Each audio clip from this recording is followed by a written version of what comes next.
Dan pemirsa, langsung saja kita bergabung kembali untuk mengikuti konferensi pers yang saat ini tengah digelar oleh kuasa hukum Gayus Tambunan, Adnan Buyung Nasution. Dalam bentuk escrow account namanya, account kepercayaan yang tidak bisa keluar dari bank kecuali dengan perintah daripada yang berhak. Siapa yang berhak nanti hakim yang menentukan. Tapi itu cara yang terbaik menurut saya, karena pengalaman saya sendiri sebagai jaksa dulu, emas itu bisa berubah, yang batangan hanya luarnya aja emas, dalamnya sudah diganti. Bisa terjadi begitu. Berlian yang berapa karat pun bisa ditukar dengan berlian yang hanya palsu. Ya, itu pernah saya alami perkara dengan memanggil saksi ahli namanya Spiro, udah meninggal sekarang. Anaknya masih ada. Ya, perusahaan berlian Spiro. Itu jadi heboh di pengadilan. Berlian bisa berubah. Apalagi? Ada pertanyaan? Biar aja bunga, nggak apa-apa. Biar puas lah mereka semua. Silakan. Yang tadi Bang, yang pertanyaan saya kedua yang status Gayus yang sekarang sudah ditersangkakan untuk lari dari keluar dari. Ya. Tentang itu kami sama sekali tidak menangani. Ya, tidak diminta oleh Gayus dan kami juga tidak menangani karena kami anggap itu perkara sampingan lah di luar kita. Kami utamakan komitmen yang utama untuk membongkar korupsi dalam mafia hukum dan perpajakan.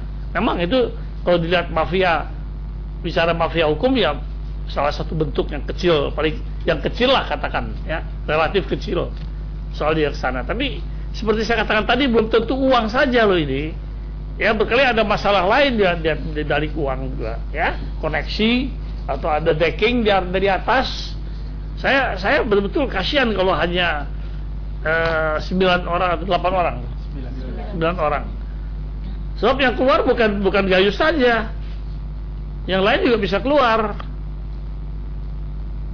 Jadi dalam hal ini kan kalau kita ingin menegakkan ini negara hukum tanpa pandang bulu, siapapun, apakah sudah Duaji atau Miliardi ataupun juga Bapak Aulia Pohan, ya, yang kebetulannya besan presiden, dengan segala hormat kita harus tegakkan.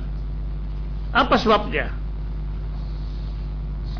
Kita tidak boleh menuduh bahwa misalnya Aulia Pohan keluar juga karena bayar semudah dengan si Gayus. Bisa juga karena ada alasan-alasan kesehatan dan sebagainya, bisa saja. Tapi kan mesti jelas jadinya kepada masyarakat. Ya, ada lagi terkait dengan Imam Tahir Maliki, tadi apa menyatakan beliau ini sedang DPO ya? Ya. Tapi terakhir dari Mabes itu menyatakan tidak pernah menyatakan itu sebagai buron. Nah, dalam persidangan di Arafat, sidang Arafat itu menyatakan JPU bahwa Imam Tahir Maliki sedang sakit jiwa dan sekarang dirawat di Magelang. Itu gimana, Pak? Apakah ada upaya-upaya apa untuk menghadirkan Imam Tahir Maliki? Sudah minta. Siapa? Minta pada persidangan. Kami di persidangan sudah minta supaya diajukan ini berkali-kali. Tapi oleh jaksa belum diajukan. Belum terlaksana. Tapi bahwa alasan sakit jiwa apa pernah bilang? Enggak. Tidak pernah. Tidak pernah dengar. Status DPO itu tidak dengar dari Gayus. Status DPO kami dengar dari Gayus malah. Ya, tapi yang benar apakah DPO atau kalau dia sakit jiwa atau sakit-sakitan model apa yang sekarang sedang terjadi itu? Siapa itu? Siapa namanya itu? Nunun. Nunun, saya nggak tahu lah ya. Ada upaya-upaya selain persidangan itu untuk membuktikan bahwa Ya, saya katakan tadi kalau ini tidak diajukan, memang kita akan terputus lagi. Sama seperti perkara KPK terputus jadinya. Ada orang yang tahu bagaimana perbayaran pajak di dalam kantor atau grup Bakri ini adalah Maliki ini. Dia yang dekat dengan saudara siapa? Denny ya? Denny Adrian. Dengan general manajernya di grup Bakri. Denny Adrian. Ini semua kan yang saya kemukakan adalah berdasarkan hasil pemeriksaan yang harus diuji di muka sidang nanti. Tapi ada lagi pertanyaan? Ya. Kenapa Polri seolah-olah menghalangi kasus ini dibawa ke KPK? Saya tidak tahu, tapi saya pun merasakan ada keengganan itu, ya.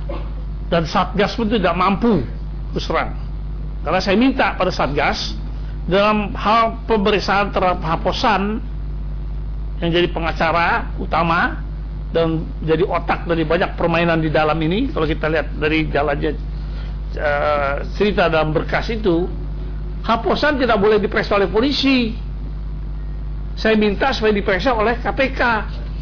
Kenapa? Karena dia sangat berpengaruh di kepolisian, di Barreskrim itu.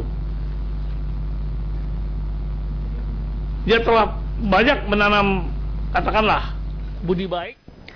Pemirsa, demikian tadi kita telah simak bersama-sama sekilas suasana konferensi pers yang saat ini tengah digelar oleh kuasa hukum Gayus Tambunan, Adnan Buyung Nasution. Dan sementara waktu kita tutup dulu headline news untuk saat ini. Headline news berikutnya akan kami hadirkan 1 jam dari sekarang, namun sesaat lagi Metro Hari Ini akan kembali ke hadapan Anda.